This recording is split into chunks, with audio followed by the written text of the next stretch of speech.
ता कारण कौन यही पदयात्रार मुख्य उद्देश्य हूँ आमर ये माटी माली सुरक्षा मंच और नियमगिरी उपदेष्टा लिंगराज आजाद जी को बहुत दिन है प्राय 3 मास ऊर्ध्व हम जेल भितर रखा जाए जेल भितर बहुत कटकणा करा निर्यातना दि जाऊँगी क्या मिसवाई भी दि जाऊना अन्य मानक तो खोल जा जेल भितर भी अन्य क्या सहित कथापी कटकणा लगा जाऊँगी आमर ये पदयात्रा आमर ये उद्देश्य तार सहित आमर ये जल जंगल जमी परिवेश ये तीजमाली केमती बंचो ये आम चाहूँ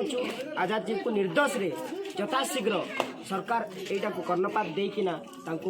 खलास करने को आम अनुरोध करुँ ये दाबी रही मुख्य उद्देश्य कहीं जो माने जल जंगल जमी परिवेश को रक्षापी आवाज उठाउछन्ति क्रिमिनाल सजा जाउछि माओवादी आतंकवादी आख्यारे देशद्रोही बोलिकी से जेल भितर रखा जाउछि एटा तुरंत बीजेपी सरकार मानि नौ जे से माने होउछन्ति देश द्रोही नुहे देश प्रेमी से लिंगराज आजाद जी को निर्दोष रे खलास करबार आमर मुख्य दाबी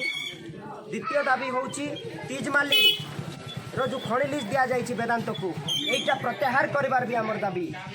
आउ जो पर्यंत ये तीजमाली खଣି लिस्ट बातिल न होती से पर्यंत आमर ये लड़ाई जारी रही आम जिते लोक को भी जेल रखिले कि आमको जब फांसी भी देदेवे आमर ये लड़ाई केबे भी बंद होबो गोटे बाट लड़े आउ धर्म घट बंचिबार गोटे बाट लड़े आउ धर्म घट लड़ाई बिना मुक्ति नहीं मुक्ति बिना शांति नहीं लड़ाई बिना मुक्ति नहीं विकास नंबर बिना लीला चलिबो नहीं सत्य को स्वीकार कर लिंगराज आजाद जी को कटकणा बंद करो सत्य को स्वीकार कर लिंगराज आजाद जी को निर्दोष रे खलास करो तांको परिवार देखिबा पाई जाउछन्ति तांको पुओ तांकर झियो एमती आम लोक भी जाउछन्ति हेले काहा को देखा करबा को देउ नांती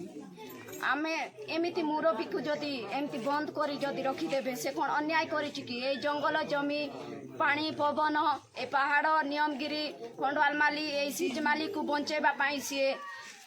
ये आंदोलन करुची हेले सी आंदोलन करुची बोली ताकू जेल रे रखी देउचंती हेले से अन्याय करी नाही जहाँ को मर्डर करी जाउचंती तो ताकू लोक माने देखिबा पाई तांको परिवार अन्य लोक देखिबा पाई से माने देखि पारुचंती हेले आम लोक माने देखिबा पाई जाउचंती हेले से लोक माने को बंद करा जाउची जे देखिबा को भी देउ नांती बहुत दुख लागुची लिंगराज आजाद को आमे निर्दोष रे खुलास करबा पाई आमे चाहूचू यथाशीघ्र निर्दोष रे खुलास करबा पाई चाहू।